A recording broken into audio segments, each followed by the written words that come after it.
मझार पड़ा जब राखी का त्योहार, सिया जी ले राखी मन करने लगी विचार। राखी का मतलब नहीं है महाशय कि बहिना ही अपने बीरन को ही बांधे। राखी है रक्षा जो जिससे हो रक्षित, समझ लो स्वयं उस स्वजन को ही बांधे। राखी असुर सुर मुनि नाग किन्नर, देखा है 14 भुवन को ही बांधे। राखी लिए कर जनक नंदनी जी, सोची कि देवर लखन को ही बांधे। ले राखी उस बार सिया जी चली गुनत तत्काल, लखन लाल के हाथ में बांधी हो खुशहाल। सावन के पूर्णिमा के दिन रक्षाबंधन के रोज माता जानकी अपने हाथ में राखी लेकर सोचत है कि हम के बांधी हमारे भाई के। सोचत सोचत लक्ष्मण जी के पास पहुंच के उनके हाथ में राखी जब बांध दिलिन है तो भगवान रामचंद्र जी बगल में बैठल हो मुस्कुराए लगलन। तो भाव हो, रे बधैया दे दे नाचे अप्सरा, सिया जी राखी बांधी लक्ष्मण के चलैया। बधैया दे दे नाचे अप्सरा, राखी बांधी लक्ष्मण के चलैया। बधैया दे दे नाचे अप्सरा, सिया जी राखी बांधी लक्ष्मण के चलैया। बधैया दे दे नाचे अप्सरा, नाचे अप्सरा, नाचे अप्सरा। बधैया दे दे नाचे अप्सरा, सिया जी राखी बांधी लक्ष्मण के चलैया। बधैया दे दे नाचे अप्सरा, सिया जी राखी बांधी लक्ष्मण के चलैया। बधैया दे दे नाचे अप्सरा। ले राखी उस बार सिया जी लखन लाल को दीनों बान, लख कर ऐसा समय सुहावन मन में खुशी हुए भगवान। लाली छा गई त्रिभुवन में नहीं खुशी का पता ठिकान, लखन लाल सीता से कहे मांगो माता जो हो अरमान। हे माँ, हमरे हाथे में राखी बांध दे लो, अब हमरे सर पर ये आपको बोझ होगल करज, आप हमसे राखी का बन्हाई मांगला। तो जानकी जी संकोच बस बोललिन कि हम का मांगी, हमरे तो सब कुछ बाय, हमारी इच्छा रहल हम बांध दिली, अब हम कुछ मांगब नहीं। लेकिन लक्ष्मण जी कहत हन कि नहीं, राखी का बन्हाई हमसे मांगला। एक ठो तर्ज बाय, एक दुल्हन का सखी सब जब गौना जाए लगलिन तो वो अपने पति देवता के ये दिल्ली में आए रहे नौकरी करे, देहात से चिट्ठी भेजलिन। का चिट्ठी में लिखलिन, चढ़ल जवनिया मार मोरे राजा, गवनवा ले जा, गवनवा ले जा। गहन में गवनवा ले जा, गवनवा ले जा। गहन में गवनवा ले जा, गवनवा ले जा। गहन में गवनवा ले जा, गवनवा ले जा। गहन में गवनवा ले जा, गवनवा ले जा। गहन में गवनवा ले जा, गवनवा ले जा। गहन में। तो भैया यही तर्ज बा है लक्ष्मण जी से माता जानकी से बातचीत हो रहल हो, और लक्ष्मण जी कहत हवन कि राखी मुझे स्वीकार मेरी माता, मंगनवा मांगा, मंगनवा मांगा। रखिया के मंगनवा मांगा, मंगनवा मांगा। रखिया के मंगनवा मांगा, मंगनवा मांगा। रखिया का मांगे लो माता जो इच्छा तुम्हारी, माता जो इच्छा तुम्हारी। ले लो जो वस्तु हो तुझको प्यारी, ले लो जो वस्तु हो तुझको प्यारी। करके खूब गौर विचार मेरी माता, मंगनवा मांगा, मंगनवा मांगा। रखिया के मंगनवा मांगा, मंगनवा मांगा।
मैं मांगूंगी दोगे, जो मैं मांगूंगी दोगे, चिंता में नहीं लखन तू पड़ोगे,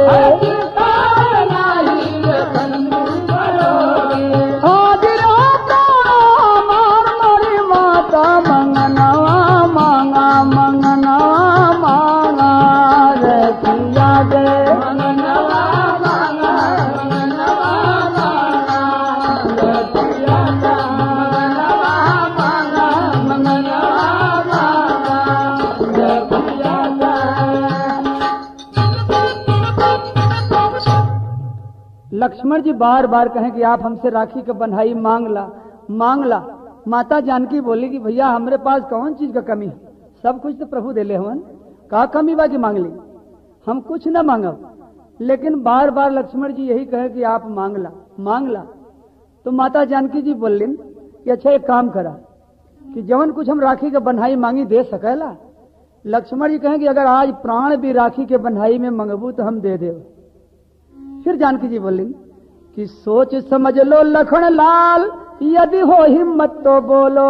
लखन लाल माता से कहे कि जो इच्छा वो ले लो, बधैया दे दे नाचे अप्सरा, वस्तु तीनों लोग की तो माता ये ठैया, बधैया दे दे नाचे अप्सरा।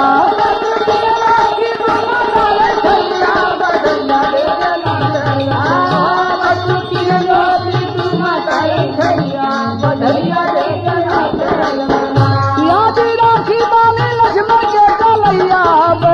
दे देना जय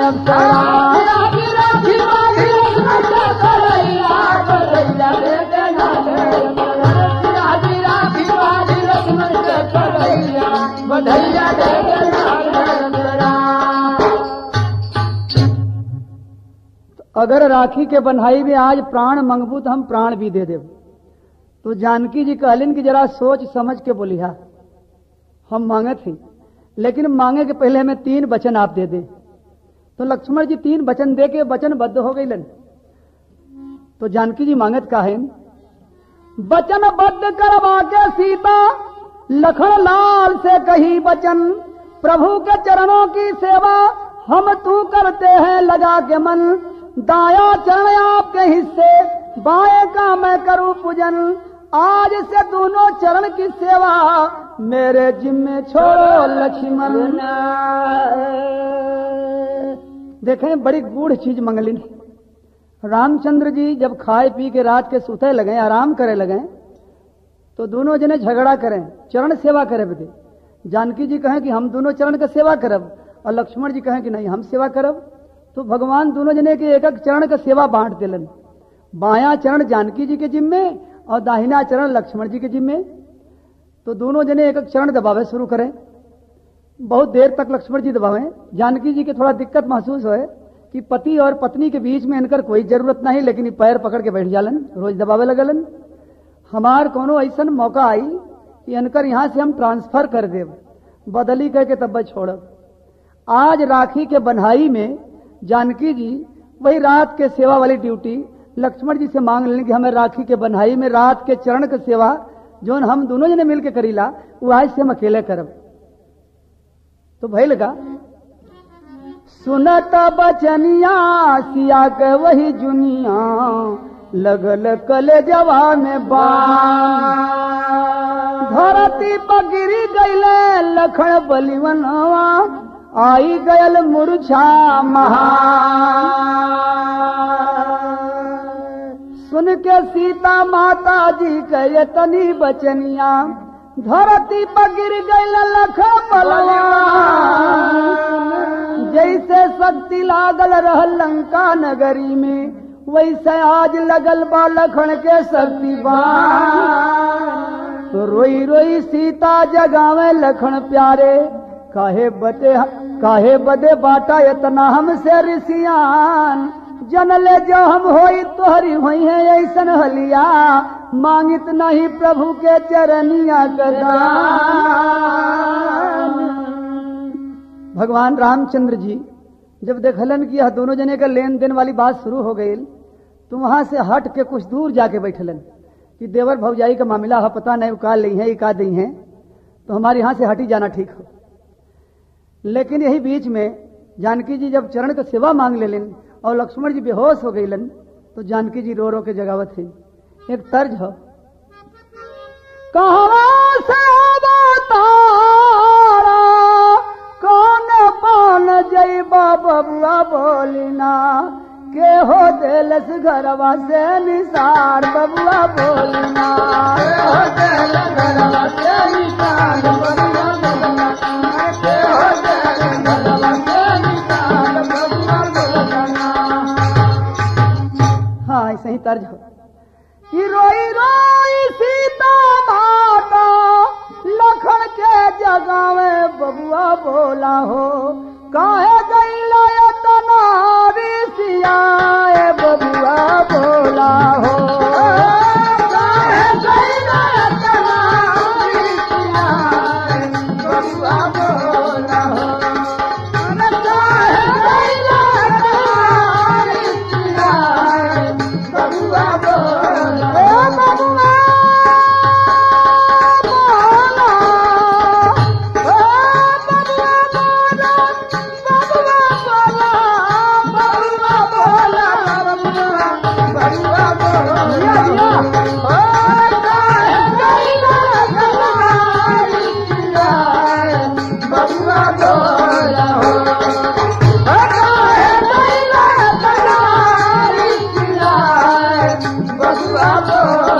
हो। उठा लखन लाल सीता करनी रुदनवा, बोल दे तो मुआवा से खोल के नयनवा, बोला ते बचनिया बोली सीता मारनिया बबुआ बोला हो, माता रोया सुए बबुआ बोला हो, माता रोया बबुआ बोला हो, माता रोया बबुआ बोला हो। रोवे सीता माता उठा हमारे देवावा, कम न जवाब देवे माता जी से घरवा, मरिया सादानवा कैसे राम भवनवा बबुआ बोला हो, मर जइबा महुरा बात खाए बबुआ बोला हो, मर जइबा महुरा बात खाए बबुआ बोला हो, अरे मर जइबा महुरा बात खाए बबुआ बोला हो, बबुआ बोला हो, मर जइबा बबुआ बोला हो, अरे मर जइबा बबुआ बोला हो। बहुत जगह हारी सीता न उठे लखन बलकारी, बहुत जगह हारी सीता न उठे लखन बलकारी, हार मान के गई सिया थे जहाँ राम धनुधारी, बधैया दे दे नाचे अप्सरा, कैसी दशा तुम्हारी पूछे लखन के भैया, बधैया दे दे नाचे अप्सरा, कैसी दशा तुम्हारी पूछे लखन के भैया, बधैया दे दे नाचे अप्सरा, कैसी दशा तुम्हारी पूछे लखन के भैया, बधैया दे दे नाचे अप्सरा। सियाजी राखी बानी ना, सियाजी राखी बानी ना, सियाजी राखी बानी, सियाजी राखी बानी लक्ष्मण के कन्हैया, बधैया दे दे नाचे अप्सरा। ए भैया जानकी जी अपन बहुत कला लगाए के रोए के गाय के कपार पीट के हार गईलिन, लेकिन लक्ष्मण जी जगलन नहीं, इतनी बड़ी शक्ति उन्हें लग गई बा। रोवत रोवत लक्ष्मण जी के वहीं छोड़ दिलिन है, रामचंद्र जी के खोजे लगलिन, तो भगवान कुछ दूर जाके अपन चुपचाप बैठल हुवन, और जानकी जी वहां खोजत खोजत रामचंद्र जी के पास जब पहुंचलिन है, तो रामचंद्र जी मुस्कुराए के पूछत हुवन, का हो तुहार देवर तुम्हें ठीक से राखी का बनाई नहीं दिलन, का रोवत हो? तो जानकी जी प्रभु के चरण पर गिर के और बहुत जोर रोत थे कि प्रभु आप हमें यह कलंक से बचाए लें और नहीं तो हम अपन प्राण दे दे। अरे भाई का हो गए, काहे रोत थे? सारी हाल राम से सीता कहने लगी बिलखाए, लखन लाल मूर्छित पड़े, प्रभु सोचो कोई उपाय। तो भैया एक ठे तर्ज बा, अरे मोटी मोटी लिटिया लगाए रे धोबिनिया, लगाए रे धोबिनिया, बिहन चले के होई घाट। और बड़े के सहे बाबा का टोपिया धोए के होई, टोपिया धोए के होई, बीबी के धोए होई रुमाल। तो तर्ज यही बात। भगवान रामचंद्र जी जानकी जी से कहते हैं कि आप थोड़ा घाटा में पड़ जाइबू, लेकिन लक्ष्मण जी जाग जाइए। एक ही उपैया बा यही समैया, कहता हूँ समझाए। एक ही उपैया बा यही समैया, कहता हूँ समझाए। अगर तुझे मंजूर हो बोलो, करना ना इनकार। सजनिया मोरी है सजनिया मोरी, मान ले बुबतिया हमार हो। सजनिया मोरी मान ले बुबतिया हमार हो। सजनिया मोरी मान ले बुबतिया हमार हो। सजनिया मोरी मान ले बुबतिया हमार हो। सजनिया हो सजनिया मोरी मान ले बुबतिया हमार हो। सजनिया मोरी मान ले बुबतिया हमार हो। सजनिया मोरी कहे लक्ष्मण जी जाग जाए, चाहे हमें सोरहोवाना घाटा लग जाए, सब मंजूर हो। आप ऐसा उपाय बतावे कि लक्ष्मण जी जाग जाए और ना जगी हैं तो हम चल के अपन प्राण दे दे। कहना नहीं प्राण मत दा, थोड़ी घाटा साहेब स्वीकार करा तो लक्ष्मण जी जाग जी हैं। तो राम से जानकी जी कहते हैं, बता दो बात मुझे जल्द से तू रघुराई। हम राम की बात सुन के बोली सिया बिल खाई। बता दो बात मुझे जल्द से रघुराई। कहे भगवान सिया कष्ट कुछ सहना होगा, लखन के कान में ये बात जा कहना होगा। लखन के कान में ये बात जा कहना होगा। लखन के कान में ये बात जा कहना होगा। लखन के कान में ये बात जा कहना होगा। जा जल्दी से। जहां लक्ष्मण जी बेहोश हवन, उनके कान में मुंह सटा के कहिया कि हे तात जाग जा, आज से तो ही दोनों चरण के सेवा करिहा, जाग जा। लेकिन कान में मुंह सटा दिया और कहिया कि उठा हो ललनवा राम के बिरनवा, कहती हूँ एक बात। उठा हो ललनवा राम के बिरनवा, कहती हूँ एक बात। आज से दोनों चरण की सेवा करना तुहे तात हो। सजनिया मोरी उठ जाइए देवरा तोहार हो। सजनिया मोरी उठ जाइए देवरा तोहार हो। सजनिया मोरी उठ जाइए देवरा तोहार हो। सजनिया उठ जाइए देवरा तोहार हो। सजनिया हो सजनिया मोरी उठ जाइए देवरा तोहार हो। सजनिया मोरी उठ जाइए देवरा तोहार हो। सजनिया मोरी हाय देवरा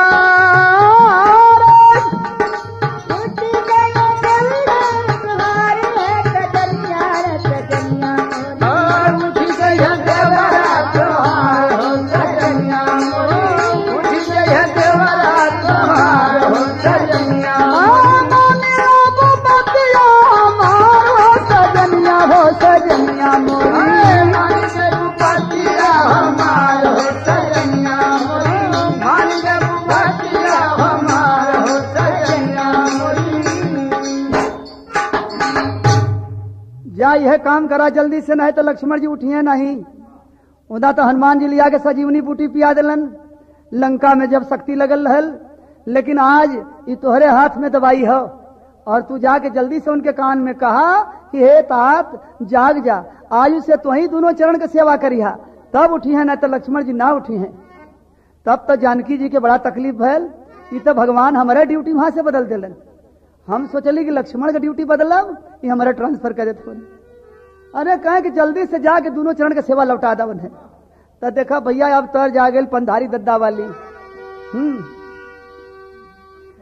अरे पड़ गई धजल में नारिया दुनारिया, पड़ गई धजल में नारिया दुनारिया, पड़ गई धजल में नारिया दुनारिया, राम दुनारिया, राम दुनारिया, पड़ गई धजल में नारिया दुनारिया, पड़ गई धजल में